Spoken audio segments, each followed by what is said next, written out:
For the first time in Sprint Right Option podcast history, we get to talk about some positive quarterback injury news. What is that? Let's see if Jason and I can handle that here on a new Sprint Right Option podcast. Welcome, everybody. We are live. My name is Jason Aponte. I am Andrew Pasquini. We're working. That's it. We're working over here. That's it. Let's go Niners. Let's go Niners. Sprint Right Option podcast. We are live. It is a new episode of the Sprint Right Option podcast. I am joined, as always, by, I've been using the word incomparable a lot. I don't know why that's the word I've stuck on, but that's the word we're going to continue using today. The incomparable Jason Aponte. Jason, how are you doing on this lovely Friday evening? I'm good, Andrew. We're going to be talking about some positive 49ers news, but I want to ask you a question. First of all, make sure you like this video, subscribe to the channel, hit that notification bell for when we go live, all of those things. And make sure you are subscribed to the Sprint Right Option wherever you get your audio podcasts. But a trade-up happened today in the NFL draft, Andrew. And I just want to harken back to a time when that was us. Yes. And don't you feel at least a little bit envious, just a little envious that your team isn't moving up into pick number 1, pick number 2, pick number 3 to get a quarterback right now? Even if you think it's an overpay, even if you think that the Bears fleeced them, which I do. Imagine being a Carolina Panthers fan right now at 8:17 Eastern time. What do you think is going through their head? Well, I was going to mention the trade as well, not from our standpoint, but Schefter knew what he was doing with his tweet. Yes. Because Schefter's tweet, the compensation tweet, is so damn funny to me. He tweets, compensation update per sources, Bears trading number 1 overall pick to Carolina 4. And it's a list. Pick number 9, pick number 61, a first-round pick in 2024, a second-round pick in 2025, and then he buries the lead. Oh, by the way, wide receiver DJ Moore, that really good receiver who averages like 1,000 yards a season, he is also going to the Bears, which I feel like is the number 9 pick. Exciting. That's great and all. The Bears getting an established NFL player who is under contract through 2025? Is way better than what a first-round pick in 2025 could be, a first-round pick in 2024 can be. The fact Schefter buried the most important piece of compensation in that trade is the last piece. What are we doing here, man? DJ Moore is the trade. The Bears just got everything else as well. And JKBG says, they said this trade was made with bits of real Panther, so you know it's good. 60% of the time, a trade-up works every time. It's time. I know that reference. I get the reference. All right, see, there you go. Let's go. Yeah, and aesthetically, DJ Moore wore number 2 for the Carolina Panthers. Justin Fields wears number 1, 1 to 2. That is aesthetically beautiful, especially in that beautiful blue Bears jersey that they have as well, too. DJ Moore, I'm not shy about showering praise on as one of my favorite receivers in the league. Our editor, KP, is a DJ Moore hater, and I hope he hears this. Hater. But I'm pretty excited to see what DJ Moore can do with Justin Fields. It's like my worlds are colliding. The guy that I banged the table for to be at pick number 3 and one of my favorite receivers in the league are now going to link up. The possibilities are endless at this point. So what's better in your mind, Jason Aponte, the number 1 to number 2 in Justin Fields to DJ Moore, or Niners in 2021 with what should have been Jimmy Ward number 1, Jason Verrett number 2, Jaquaski Tart number 3, Emmanuel Mosley number 4, all in the same secondary? 100% it's a secondary. And that was a coordinated effort. It was so close to coming to fruition for very long, but it just didn't. But 1, 2, 3, and 4 in the secondary. That is elite. And it goes hard. Just speaks. And it just speaks to what the 49ers are more worried about and what's important is aesthetically pleasing numbers in groups. This one. Here it is. Terry McLaurin or DJ Moore, Jason, one rose. Who are you giving it to? That JKBG asking the most important podcast or question of the podcast in the first 5 minutes. We love it. Who are you giving the flower to? I'm giving it to Terry because the 49ers had a chance to get Terry. They never had a chance at DJ Moore. I had Okay. always been a fan of DJ Moore, and DJ Moore and Curtis Samuel were two of my favorite receivers, and they were on the same team, and they literally had I believe it was 11 and 12. They had the same numbers back to back, and there's that video of DJ Moore fake hugging the Curtis Samuel when he left that kind of broke me. But at this point, Terry McLaurin should be the guy that the 49ers didn't sign after 4 years because they thought he was too expensive, as opposed to chasing the next Jalen Hurd, which is what they've been doing in every draft since. I think as long as this podcast lives, we're going to get Jason salty of the Niners not getting Terry McLaurin. I think that's just what it is at this point. Yeah, it's as common on the Straight Right Option podcast as Andrew and Jason. Just it is what it is at this point, and that's okay. Jason, do we want to get to the Niners news, or do you have any final thoughts? Actually, no, I had a final thought on it. To your point of do we miss these days of content? Yeah, absolutely. Because I was going to joke with you, Jason. I'm going to do a job for you this weekend. I have a very solid plan already for this weekend. I'm going to get I don't know what word to use, but you know what I'm going to get very not sober in Andrew's way. I'm going to watch college kickers for you. And I'll report back to you, Jason Aponte. What on earth? I mean, yeah. it's just I'm taking the work off of your workload. I'll tell you my honest opinion of what Stoned Andrew thought of college kickers. I think that's a good way to spend my weekend, Jason Aponte. I don't understand why everyone continues to troll. Well, all right, I do understand why. Yeah, you should know why we joke about it with you. Oh my goodness, why this now? You know what? I've been through a few excruciating off seasons of is Jimmy Garoppolo coming back? Is this quarterback going to be here? This is the most excruciating one. Like it is right now at this point, because now everyone is interested in what's my plan for kickers. My plan is going for it on 4th down and stop relying on stupid kickers at this point. Let's change the mold and just sign Eddie Pinheiro at this point. But Tavarius says, sup fellas, keep up the great content. Appreciate you, Tavarius. I'll be honest with you. It feels like today, with the news that Andrew's going to talk about, feels like day one now of the offseason with free agency coming down the pipeline. This was the first domino that needed to fall. So I think now you'll see the content pick up for sure. Yeah, absolutely. Yeah. No, last point on the kicker thing. You could have your Byron Youngs, your Jonathan Mingos, your Jamie Robinson tape film, all that stuff. I'll watch Jake Moody all day for you, Jason Aponte. Breaking news. I'll keep you up to breaking news. Breaking news. Bobby Trees has a new home. Oh, D'Amico Ryans, welcome in Bobby Trees. That is going to be such a nice target for James Richard Garoppolo if you so choose, which Bobby Slowick was not hesitant to talk about. Feels like tampering a little bit, Andrew Pasquini. Hey, we can legally tamper on Monday, Jason. That was not this is tampering. The bad kind. Tampering. Okay. Well, yeah, Jason, what Jason's talking about, sources. Ian Rappaport just tweeted minutes ago. We're going live, Sources, former Titans and Rams wide receiver Robert Woods is signing with the Texans, adding a veteran presence to a young team. 2-year, $15.25 million deal with $10 million fully guaranteed, max value of $17 million. Jason, I learned a couple weeks ago that Bobby Trees is his nickname, and I just was stupid for not recognizing it. No, it's not that, Andrew. I think Bobby Trees is the name that has kind of floated in the fantasy football circuit, how we kind of talk about him. So I don't feel so bad about it. But I want to say that I was a little shocked that you didn't know. That's all.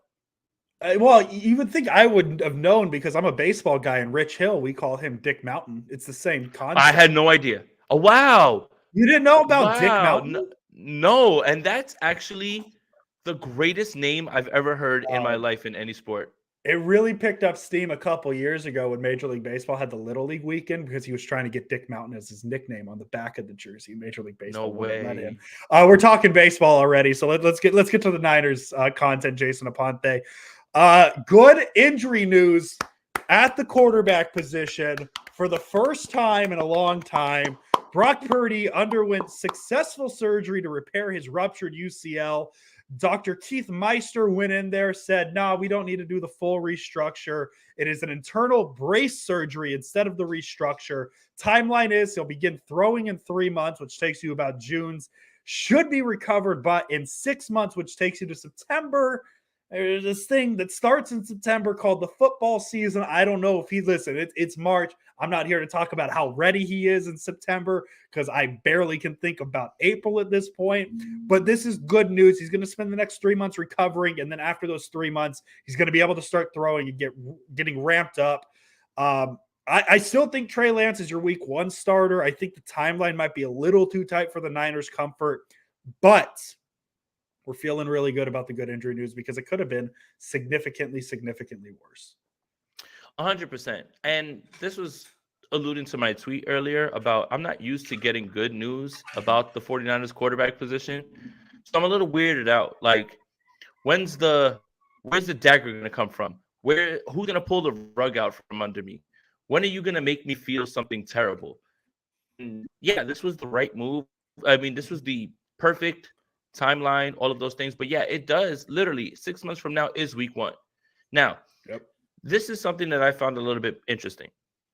People were pointing out that Nick Mullins was cleared within 5 months with the same injury. And Jake Delhomme had the Tommy John reconstruction, the full one.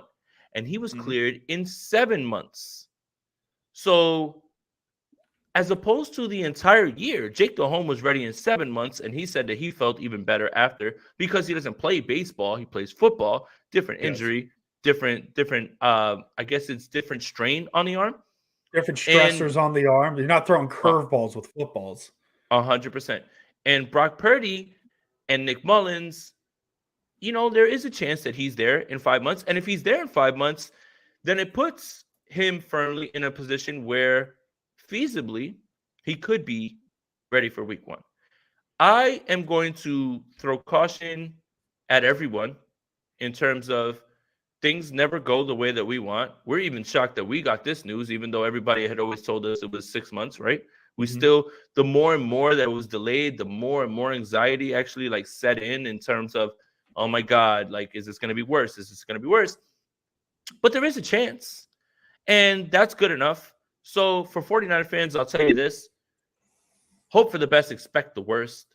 Yeah. But I do think that this, I want to phrase this the right way because I don't want it to come off poorly. This injury is a perfect storm for the 49ers to figure out what they have in both guys. I think they have a clear understanding of what it is when it comes to Brock Purdy. Even after 8 games, which I still tell 49er fans, let's slow down. I've seen this movie before. And 49er fans, I'm disappointed in you guys more than anything. You have seen this movie before with many quarterbacks, and all of a sudden now this is the time where it's going to be a little bit different, right? We've seen it with many quarterbacks that have lit the world on fire, and all of a sudden things didn't work out. Not saying that that'll happen with Brock, but I'm just shocked at how many people are just gung-ho about, Brock's in, like it's him. But you do get a chance to take a look at Trey Lance. You do get a chance to see this. And best case scenario, again, alluding to another tweet, best case scenario is if you want to turn this thing back over to Brock whenever it is that he's healthy, Trey Lance has done enough that he's made that conversation uncomfortable, if not impossible to make.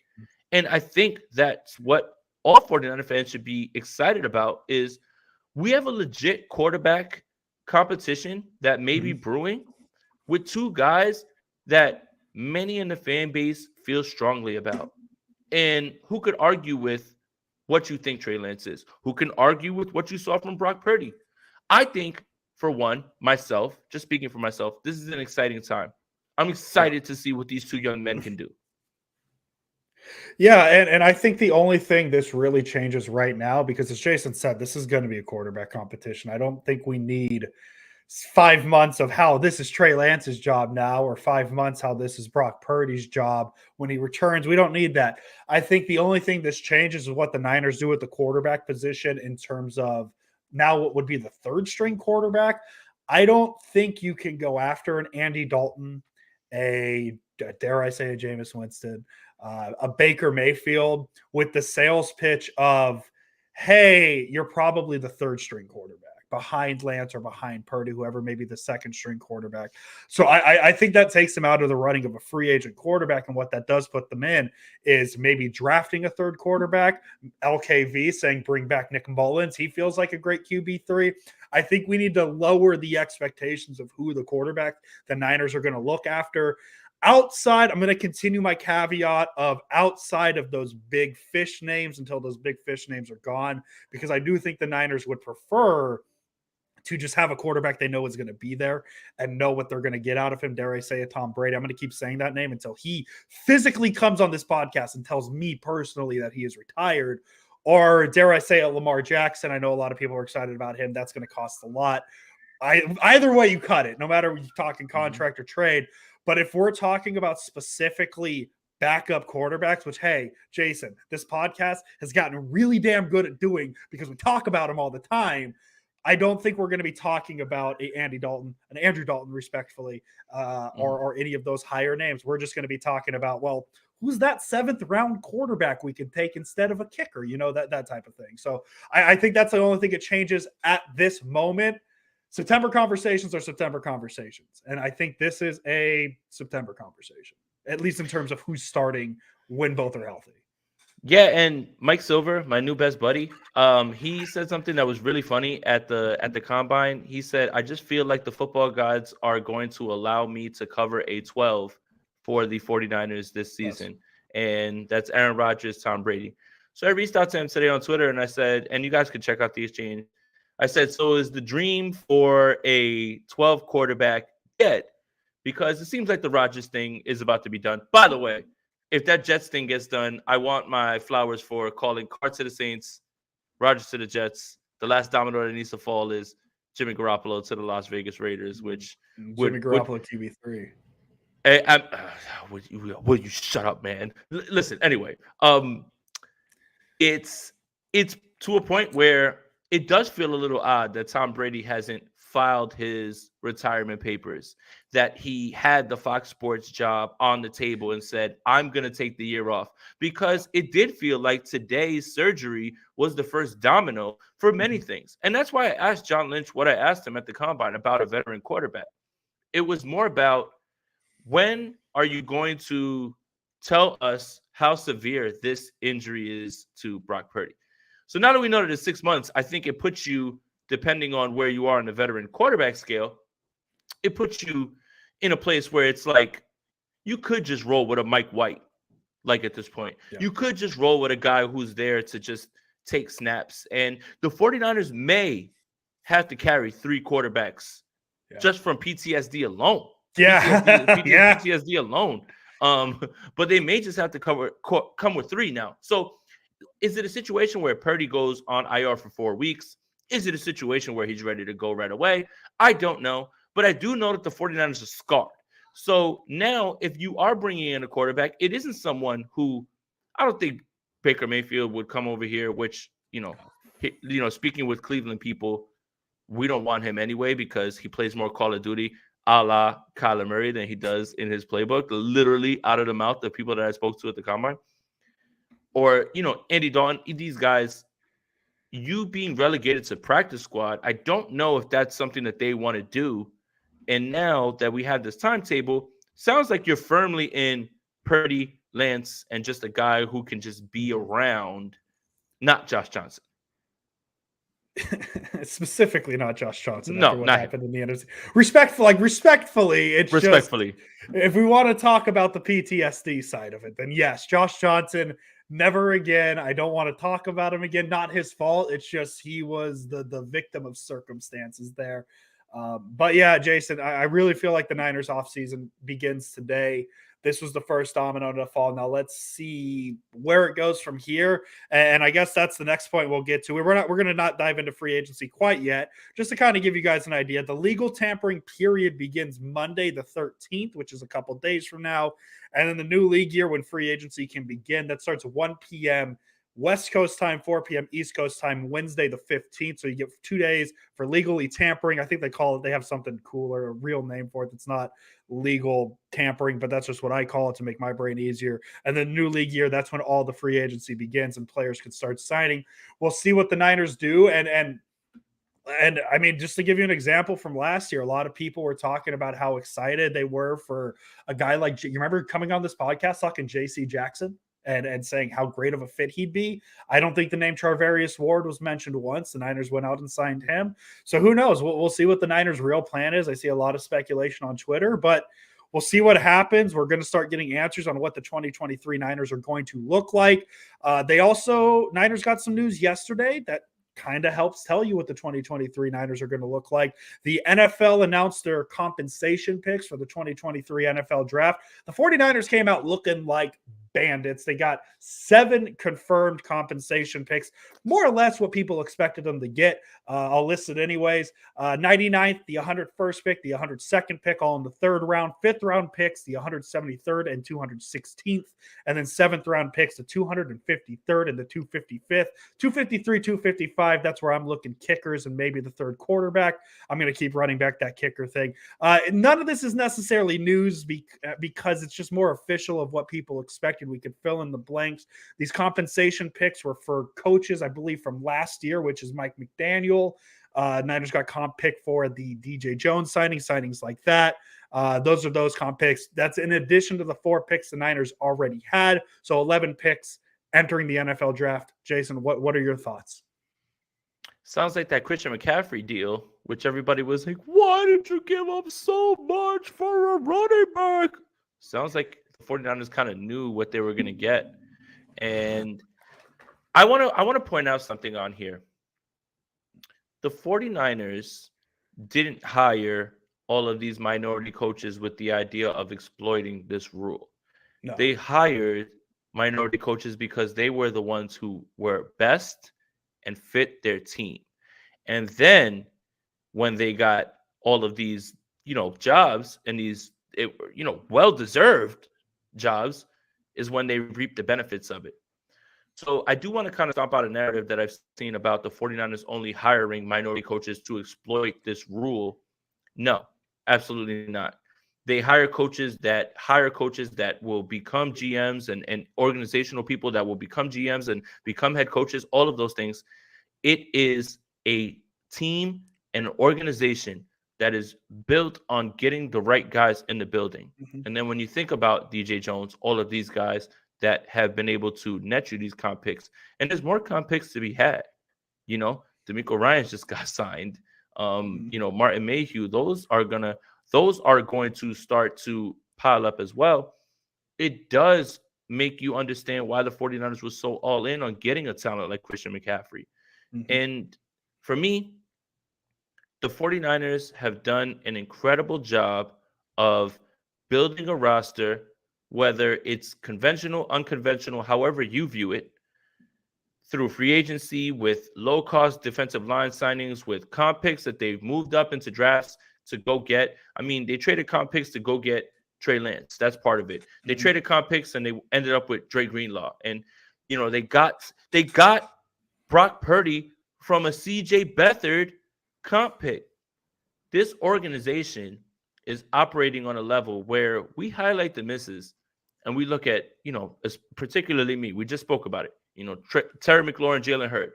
Well, you know what? You afford yourself those kind of swings when you're hitting later on in the draft. Now, if we can just get away from this 3rd round funk the 49ers have been in, aside from Fred Warner, I'd feel a lot better about these 3rd round picks. But having 3 in the 3rd round at least gives you a better chance to hit on one of them. The 49ers are just putting on a masterclass on how to build a roster and just continue to replenish the roster even when free agents leave. Yeah, and I believe, too, you mentioned the comp picks as well. I believe, wasn't Trent Williams acquired using a comp pick as well? Or is that a 3rd rounder? Was it a 3rd round comp or was it just a 3rd rounder? I don't know exactly. That. I do know that Jordan Elliott wrote an incredible article on Niners Nation about how each comp pick was used. You'll find some misses, but you're going to find far more hits on them than you are going to find misses. So I implore you guys to check that out. Yeah, Jordan Elliott, legend of the Sprint Right Option podcast, Niners Nation. Jason Aponte and I also write for Niners Nation. Jason, put out some great draft content. I put out 4 players to keep an eye on from players they met at the combine. So NinersNation.com, go check that out. I'm so tired of watching draft stuff. That's why I'm covering kickers for you, Jason. I'm getting the kickers for you. Please, because I'm thinking for my friend. I've done defensive line, offensive line, and tight ends. Yeah. But yeah, I have defensive backs coming out on Monday. But yeah, I've watched an exorbitant amount of college football in like a short span. And it's kind of frying my brain just a little bit. But hey, I'm trying to get to that point as you, where I'm comfortable enough to talk about my thoughts on these prospects. So I'm excited to see what content you push out, because a lot of my draft knowledge comes from Jason Aponte, but I'm working on making more of my draft knowledge come from my own brain. It shouldn't, honestly, because I've missed on far too many picks. The only one that I can get right is the Terry McLaurin one. Please. We'll see. Hey, I had Herbert over Tua in 2020. There you go. So boom. Take that as I may. I don't know. Did you send it as a text to a group chat? Like, do you have a receipt on that? Like, I might have a receipt. I have my Dolphin friend who I've obviously been friends with for a while. Going through that process, I'm like, man, I know everybody wants Tua to the Dolphins, but I think you want this Herbert guy, and I have reminded him every week since.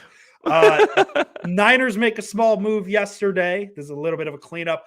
They extended Colton McKivitz, preventing him from hitting free agency, a 2-year deal, $5.8 million. The $2.9 million APY value per year essentially is less than the second round tender the 49ers would have had to give him. He's been here for a while, 3 years. The reason this is relevant, I don't know. It means nothing for Mike McGlinchey, at least as of this second, but Colton McKivitz alongside Jalen Moore, those are the two names that have been heavy favorites to replace Mike McGlinchey let's be honest, when Mike McGlinchey leaves in free agency. I don't know. They're keeping their guys that they need to keep. I don't think I was ever worried about Colton McKivitz leaving in free agency. I think the Niners were always planning to keep him. It's good they get it done before free agency starts, so they kind of have a little bit of a plan going into it, especially at that right tackle position. Jason, thoughts on McKivitz staying? First of all, congratulations, Mike McGlinchey, because you are a Chicago Bear, my friend. And you're gonna get to block for Justin Fields and Khalil Herbert. Excited for you. But this is a hell of a vote of confidence, at least in terms of the competition with Colton McKivitz. Mm-hmm. This doesn't put the 49ers away from drafting someone also, which the 49ers have been known to do. I mean, look at Aaron Banks, replacing Laken Tomlinson. They put Band-Aids on things. And I saw a little bit, Spencer Burford, but I mean, he was a rookie. He started right away. I kind of look at, some of the replies that were out there when I spoke on that, and people were saying that's not starter money. I implore you to look at Jake Brendel's contract, $1.4 million. It's starter money if the 49ers want him to start. So don't necessarily, don't look at the contract and say that's not starter money. Tell that to Jake Brendel, who played for $1.4 million last year, played all 20 games, allowed 1 sack at the center position. So Colton McKivitz is firmly in the right tackle discussion, right? It is going to be a competition, at least.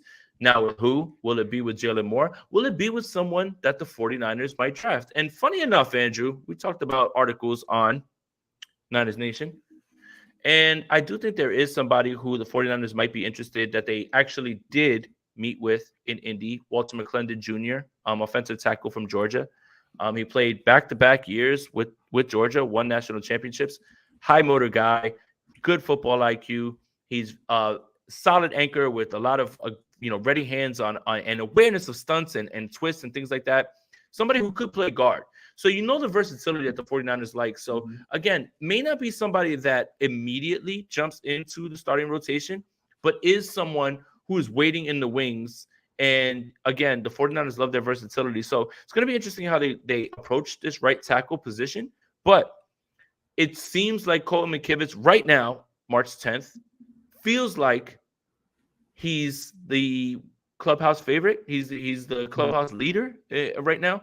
Until we get to camp, until we figure out what the 49ers want to do in the draft and in free agency. Yeah, instead of calling it starter money, I think it's better to call it's retainer money. They're essentially Mhm. keeping him to say, hey, if we don't have a solution to right tackle, congratulations, Colton McKivitz, 2.5 or whatever the money is, $1 million is starter money, but it's also cheap enough to where it's, hey, you're the backup, you're the rotational guy, you're good to go. We have you as that backup. So yeah, I wouldn't worry about who the starting right tackle is until, dare I say, Jason Aponte, September, when we actually start figuring these things. I would argue I won't know who the starting right tackle is until either A, Kyle Shanahan says it, or B, I turn on my TV on a Sunday in September and the Niners tell me who the week one Training starting right camp will tackle help. is. Yeah, training camp will definitely help narrow that down. But yeah, in terms of what this means for the future of right tackle, it means absolutely nothing other than the fact that the Niners extended Colton McKivitz to a 2-year, $5.8 million deal. But it's also a very high trust player because he is the guy who started for Trent Williams in week 18 in 2021 against the Rams. And that's a very stressful situation to be thrown in. And I think if there's anything we have learned with Kyle Shanahan is trust is a huge, huge thing. If Kyle Shanahan did not trust Colton McKivitz to be ready for that situation, sure as hell guarantee you Colton McKivitz was not starting in that game. So take that as you may. Obviously, the trust is there with Colton McKivitz, and that might be all he needs to be the starter week one at Yeah. right tackle. Kyle Shanahan is the I forget the father's name in Meet the Parents, but he has the trust circle. The trust circle. And when you're in the trust circle, you can't break the trust circle. And as long as you do nothing to break that trust circle, you're in. Robert De Niro, I'm watching you. That's Kyle Shanahan. That's literally Kyle Shanahan when it comes to players from all positions. It's not just offensive line. It's not just something that is just conducive to one position, right? Like if he trusts you, he'll play you, right? That's why Travis Benjamin got so many snaps, a year ago, right? Like you just when you're in, you're in. And I do feel like there was a plan to listen. McGlinchey's probably going to price himself out. We've got Colton McKivitz. In the same way, we're not going to be able to retain Lincoln Tomlinson. Good thing we drafted Aaron Banks. In the same way that Jake Brendel might walk. And by the way, PFF, super disrespectful to put him 200 on your list of 200 free agents. Like I literally, think you make it 200. even worse. It was like 202. Like it was some weird Something number. so it was Let me see if I find 202 it. free agents. Yeah, it was 202 free agents, and he was the last one. But there is Nick Sakel right behind you. I think the linchpin of all of this, like that linchpin, is Daniel Brunskill. No, get out of here. It's 8 out of 10. You're missing 6 more. Is Daniel Brunskill Andrew Pasquini? Because Daniel Brunskill is your ultimate insurance policy for nothing. Not only can this man play any position on the offensive line at a moment's notice, but if Nick Sakel should stumble, you can go to Daniel Brunskill. If your right tackle should stumble or get injured, you can always pull in Daniel Brunskill. Daniel Brunskill is, I would argue, the guy that you need to bring back the most on this offense. You cannot let walk. You cannot let him leave. If you do have to pay him a little bit more, you do that, because even in Las Vegas, right? Aaron Banks goes down. Daniel Brunskill comes in, and he had been rotating with Spencer Burford at right guard, steps in at left guard, doesn't miss a beat. I don't know how many teams that have a player like Daniel Brunskill, a utility infielder, can play third, short, second, first. Like the only position he can't play is catcher at this point, right? And that's kind of what Daniel Brunskill is. And he's your ultimate insurance policy while you try to show up this win now team that you so desperately keep telling us is win now, win now. And we can tell by the roster, but is always your safety net. Always. That's what I think. I love that. Daniel Brunskill is a very important. We talked about Brunskill a little bit a couple weeks ago, and his importance still stays. I was looking for the tweet, Jason. It is 202. So the tweet is 1, Lamar Jackson tag, ... 202, Jake Brendel, the top 202 free agents. You want to know what the worst part about this tweet I just realized is? Yeah. They misspelled Jake Brendel. Yeah, it is, right? It's not an A, it's an E. It's E. Right. So more brutal luck PFF. for Jake Brendel. Boo, Tomatoes, PFF. tomatoes, or whatever. Is that the Tomatoes. Cardi B Ooh, meme? boo, Or not corny. Cardi B, Boo, whatever boo, TikTok that boo. is. Yeah. Yes, they spelled it Brendal. It's Brendel. Come on, like it's Jake Come on, Brendel, guys. the Your PF 202nd best. If we're misspelling the name of the 202nd best free agent on the market, what are we even doing here? Your PFF, man, you can tell us how many times a lineman has farted on certain plays and things like that. You can't even get their name right. Like, you have all these exorbitant stats and you can't even get their name right. Like, You give me fire a your scale intern. on every play that is either a 2 or a -2, and you can't spell Jake Brendel's name right. What are we even doing here? Christ, man. Incredible, man. Chris Collins words. Holla at us, man. You got to fire that guy, man. Jake Brendal. Brendal. Jason, that's really all the Niners news. Let's touch up on some free agency stuff. We mentioned everything is happening next week. I just got a kind of a hodgepodge of players that, I don't know, may or may not be interesting tonight. Say it again. Hodgepodge? Hodgepodge. Yeah, hodgepodge. Ooh, hodgepodge. Cooking. Yeah, I mean, it's a word. It is. If we are experts at talking backup quarterbacks on the Sprint Right Option podcast, Jason, we have enough knowledge to teach a class on. The 49ers are interested in Odell Beckham Jr. I don't know if you heard that. God. Odell Beckham Jr. had a workout. I don't know exactly when, but 12 teams were there. One of them, your San Francisco 49ers. Odell Beckham talk is back, baby. That's all I got on Odell Beckham.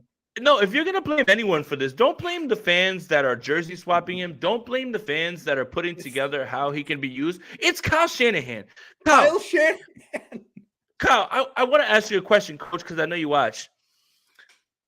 You continue to show interest in this player, knowing full well that you can't get this man on the field without taking someone off the field that you love and you have a role for. You don't run 3 receiver sets. I don't understand why Odell Beckham would fit. And if this was 2019, I'm totally with it. I don't get it. But here's my thing. That means Juwan Jennings is off the field and you love his blocking and you love what he does on third down. And excuse me for scoffing at the idea that Odell Beckham would sign himself up to just be a third down guy and play on 27% of the snaps. Probably not. No, let's just say you want to run 3 receivers more, right? Like maybe you just want a philosophy change. Well, then you take off your high-priced fullback that you pay more than anybody to do. Kyle Shanahan, I don't know what you're doing here and why you're looking at this because, 1, Odell Beckham's not going to take a smaller deal. 2, Odell Beckham is going to want a ton of targets. And 3, Odell Beckham's not going to get a ton of targets because you've got already all these weapons and people that need to touch the ball. Kyle, let it go, man. It's like the girl you had a chance with. You were in her DMs for a little bit. You fumbled the bag, and she kind of moved on, and you're still trying to get in. Come on, Kyle. Let it go, dude. Well, let it go. As the great Greek philosopher Jason Aponte once said, we are not the content creators. The San Francisco 49ers are the content creators. And that's this example because I don't need to talk about Odell Beckham at this point. But the Niners keep insisting we do, and that's okay. I don't know. I'm cool with Odell Beckham. I love the idea of Odell Beckham in a Niners jersey. And I love Dawson because LSU till he dies. Ain't gonna lie, if OBJ becomes a Niner, I'm buying a jersey. I'd be excited too. I'm just trying to figure out how it works. That's my thing. It's like because Jameis Winston would sign as the Niners' 3rd string quarterback. I would buy the jersey. Why would I not? I've memed it into existence. And same thing. If Julio Jones showed up and he said, I want to play 27% of the snaps and I just want to play on third down, I'd be like, hey, Ayuk, pass off that 11, pal. There's a new 11 in town, you know, and we have an affinity for our favorite players. We have an affinity for guys that are with it, but it's just he doesn't fit. He just doesn't fit right now. It feels like, and I'm just gonna go for it. Odell Beckham, you are a Buffalo Bill, my friend. Enjoy that. Enjoy, buddy. Congratulations, Buffalo Bills. Hey, Jason, what about this thought? Julio Jones instead of Brandon Ayuk giving away 11. Think about this. Purdy or Lance, whichever your preferred starting quarterback is, switches to jersey 1 because Jimmy Ward may or may not be here. Julio Jones goes number 2 from the Titans days. We got our own Justin Fields, the DJ Moore 1-2 thing going. Oh man, yeah, there God. you go. This was supposed to be a family show, and it's turned X-rated somehow. I look, Julio Jones is somebody who I think should really consider hanging it up. It's just, again, my favorite player. Again, I would have loved this 2 years ago. I would have loved this a year ago. Situationally to use it, but yeah, it's just you have to really think about this offense and the way it's constructed, right? Like Jawan Jennings is somebody that they brought back. They had all the rights to him. It made sense to bring it back. It's like $1 million. And again, are you going to take Kyle Juszczyk off the field, who's so valuable not only in the run game, but in identifying man versus zone just by moving him around a little bit, and creates mismatches against linebackers that end up trying to cover him because he's such a good route runner? I just think that you've invested too much money in other players for you to try to go for Odell Beckham, who doesn't necessarily fit right now at this point. Yeah. I didn't expect to spend this much time on Odell Beckham. That's okay. So I'm just going to list the other players I have. And if you need to stop and say something, just say it, Jason. Interrupt me. I'm going to say stop. No, go. Brandon Graham signs a 1-year deal to stay with the Eagles. I know some Niner fans were intrigued with him as an edge rusher. He is going nowhere. The Vikings released wide receiver Adam Thielen today to save some cap money. I don't think that's a Niner fit. Just kind of per who? Per Jason Aponte. There we go. I got to get my sources right. There we go. Jason Aponte may or may not have told us out on Monday. He said he doesn't want to get into the news. I don't want to get into it, but when he gets something right, he wants to let you know. Ian Rappaport had a very interesting quote on the Pat McAfee show. Quote, "A lot of teams think the Ravens will match a Lamar Jackson offer sheet no matter what." That's kind of my pipe dream, is the Niners are interested in Lamar Jackson, regardless how much it costs. But hey, something to keep an eye on. Eagles cornerback Darius Slay was given permission to seek a trade. The Eagles hope to find a solution and keep him. He's a pretty good player. Yeah. Andrew, you want me to drop something? Go ahead, drop it.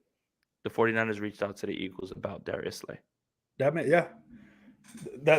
why I mentioned it, because the Niners have a need at cornerback right now. I think they're going to be turning over the rock. That's happened. It's happened. Oh, yeah. Okay. If you know, you know. If you know, you know. Just wanted to say that.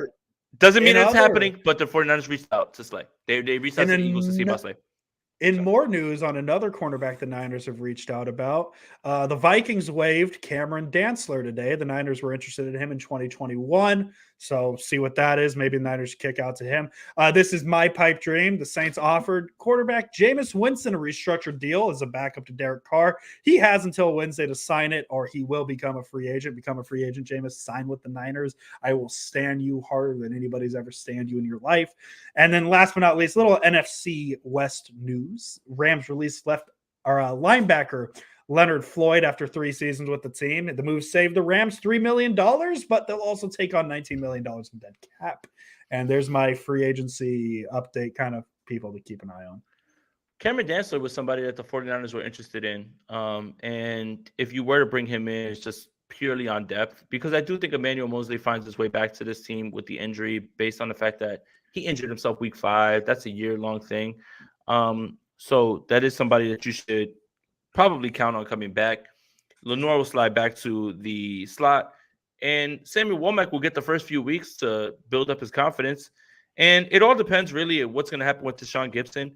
I know Jimmy Ward opened the door back up about coming back, but will he just be open to taking nickel money as opposed to being such a good safety for so long? Especially when there's Houston. I don't care what D'Amico told me, which, oh my God, completely shut down my question. So good in terms of media training. Yeah, he was just like, yeah, well, we'll see, man. He was like, if it's a part of the process, well, I was just like, damn, shut me up. I have no follow-ups. Like, you completely nailed it. But yeah, I mean, the Cameron Dantzler thing is a little bit interesting just because the 49ers showed interest. But the one thing that I think 49er fans are kind of waiting on in terms of free agency, and Jordan Elliott has written about, is Zadarius Smith. If you become available, I'm sorry. I agree with Jordan. You've got to jump all over that. All over that. I mean, pairing him on the other side with Bosa would give you a 1-2 punch. Listen, I know we all want something from Drake Jackson, but you can't tell me on hand that you want to win a Super Bowl, and on the other hand, say that you don't want Zadarius Smith.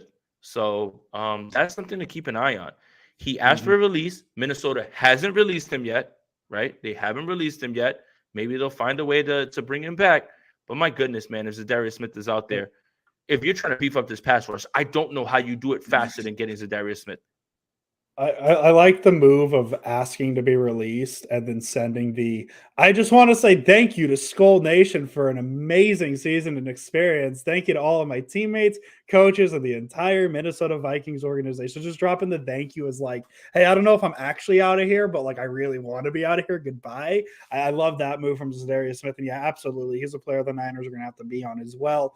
My bad for missing that, but the Vikings haven't really moved on it yet. So we'll see what happens. As we said, Jason Aponte, Monday, the legal tampering period opens up. You can start talking to free agents. Wednesday, 1 o'clock p.m. Pacific time, 4 o'clock East Coast time. That's the new league year.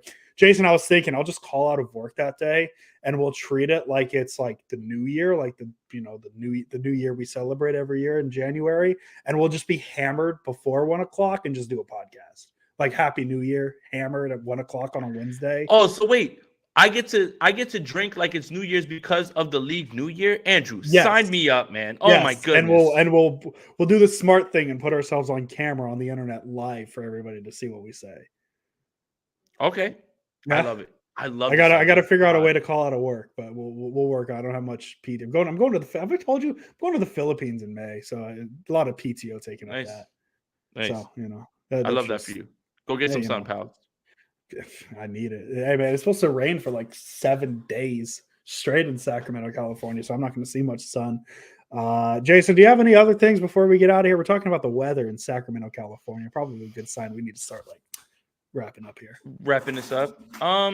Yeah, I think that 49er fans should be patient in terms of, we haven't made any splash signings or anything like that. There's a lot of surprise names that are going to be on the way that are cut, right? And I think that the organization had a plan for who they thought would be available, but they will make moves based on who's available. Yeah. So I do think it's time to be patient a little bit. They have to restructure some deals.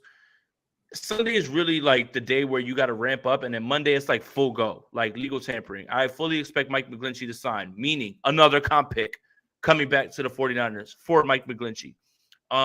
So, yeah, I do want to say, like, if you're focused in on guys right now, settle in a little bit just because there will be players at probably the same position that are coming out that make more sense years-wise, money-wise, where they are in their career. And I think that that's something that everybody should be fluid with at this point. Yeah, a lot can change. I mean, the list of free agents can change. I don't think a lot of people, I mean, except for Jason Aponte, really expected Adam Thielen to be released today, things like that. Like, I did. There's going to be names. Damn it. That Why are did I tweet that, man? I was too drunk. I'm sorry. I was too drunk leaving Prime 47 that night, man. I had to like go get my bag and go right to the airport. I was given that news right there, like, and this was the last day that I was there for the combine. But I don't want to get into this because nobody ever believes you, one, and then two, nobody ever comes to you and says you're right. So it's just like, I don't care. I'll keep it to myself, and I'll just chuck it on myself. It doesn't seem as fun. I mean, the situation that woke my eyes up to it was the Javi, where he had the Robert Saleh of the Jets thing like week before that happened. Nobody really cared. And then the Safford thing, which we found out in the years since that was pretty close to happening for the Niners. And people only want to remember that. But hey, we love Javi here on the Sprint Right Option podcast. Shout out Big Javi fans. We love Javi here. But hey, a lot of this wouldn't be possible without Javi Vega. So we love him. Jason, I already asked you your final thoughts. I got good news. We're 20 days away. Yankees, Giants, baseball. Oh my God, Andrew, I'm upset. All right. Here's why. Okay. Well, not only is that the fucking half the roster is already on the fucking IL. Whatever. Harrison Bader, Rodon, Kane Lee, and whatever. Okay. I got an email today. And get-in prices for opening day are $65, Andrew Pasquini. And you were supposed to come hug me here on the East Coast. Probably a little more than hugs.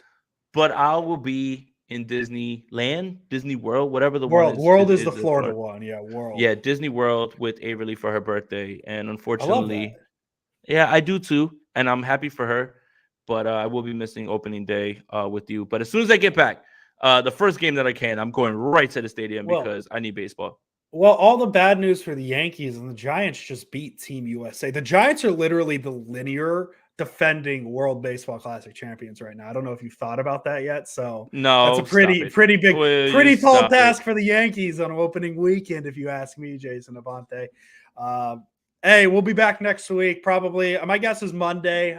But don't take my exact word for it. Probably Wednesday. Here it is. We'll see. Andrew Wolves win. They got Southampton. It really depends, man. Like Lopetegui's Wolves, they looked decent against Tottenham last week, but a couple weeks before they came out pretty flat against, I forget who was. It was the last place team, whoever it was. So yeah, we'll see if they tend to come out ready to play against teams that are significantly better than them. So I'm excited. Ariel, let's go Dominican Republic World Baseball Classic. Did you see Italy? Did you see Italy with the espresso machine in the dugout? I did. And you know what? I love the Taiwan team, having their like, the way that they hype their fans up. I love all this. Oh, I'm not betting you, Ariel. Get out of here. Listen to me. If the Dominican Republic do not win this World Baseball Classic, it is a crime amongst crimes. Now, let me tell you something. Their general manager is this guy by the name of Nelson Cruz. I don't know if you guys have ever heard of him. He's pretty good at baseball. And they played the Phillies in their exhibition game. And he, for shits and giggles, got off the bench and gets up to hit. And, you'd be like, oh, well, he's not signed. This man destroys a baseball and sends it to Mars. And that's their general manager. If you look 1 through 9 through that Dominican Republic team, that is gross. That is absolutely gross. If they lose, it's 100% a disappointment. It's got to be DR, and I'd put all my money on that. Well, Jason, I got good news for you on your Nelson Cruz thing. He's actually a general manager player for the DR, so he's playing. Wow. And he is currently signed with the San Diego Padres. Wow. So there you go, crushing everything. But hey, we love the designated hitter in the National League because Nelson Cruz can sign here now. What I do love is the general manager for the Italy team is Mike Piazza. Oh, it's not me. It's not you, Andrew Pasquini. It's Mike Piazza. Listen, what name is more Italian, Piazza or Pasquini? I think you just answered that. Piazza almost sounds like pizza. Pasquini sounds like linguine, though. Aha! Now we're getting to the weeds here. All right, it might be time to end this one. Hey, this is why off-season content's elite, because we just spent 45 minutes seriously talking about the 49ers, and here we are talking about Piazza Pasquini, which is the more Italian name. Hey, look, I'm stuck in between here. I'm Puerto Rican. Lasorda's a good one. Averly's half Dominican. It's like win-win here. Like I get the win. I get the win here. Love it. I think it was the World Baseball Classic in which Averly was about to be born. Puerto Rico actually knocked off DR. And then they lost to USA in the championship. So that was a fun time, but the Dominican Republic they're just too loaded, man. They're too good. Yeah. Too good. I like how Ariel tried to take the best team in the World Baseball Classic. He's like, I get them, and I'll bet you, Jason. Like, I bet you that the best team. He's Dominican. He's Dominican. That's not fair, man. It's not fair. Ariel is gonna watch that shit eating salami and mango and blasting bachata the whole time, and he's gonna have a blast. And we're just gonna have to watch them cook, bro. Hey, just don't sleep on Japan and Shohei Ohtani and Lars Nootbaar, by the way. Lars Nootbaar big in Japan. Do you think it hurts Rich Madrid that the first time Mike Trout ever plays like meaningful baseball isn't for the Angels, it's for Team USA once every 4 years? I told him trade him to the Yankees so that man could sniff the postseason for once, man. I mean, it's only right. How can you leave out the best player in the world, man, and just be like he doesn't play on the biggest stage? I need to know what it means. Well, how does it look like I live in Montana? I'm curious. It's just a living room. It's just my living room. I think it's the beard. I have the painting of Jackie Daytona behind me. I don't know. It's the beard. It's the beard and the hair. Like you look like a lumberjack. Yeah, I got to clean up. One Everybody's going to be shook, and I'm just going to come here, no beard, no hair. We're good. Jason Aponte. I'm going to kick you out. I'm going to be like, that's not Andrew. That's not Andrew. Jason Aponte, as always. Let's go Niners, and what a fun way to end this. Let's go Niners, and let's see what they do. Next week's going to be pretty fun. Welcome, everybody. We are live. My name is Jason Aponte. I am Andrew Pasquini. We're working. That's it. We're working over here. That's it. Let's go Niners. Let's go Niners.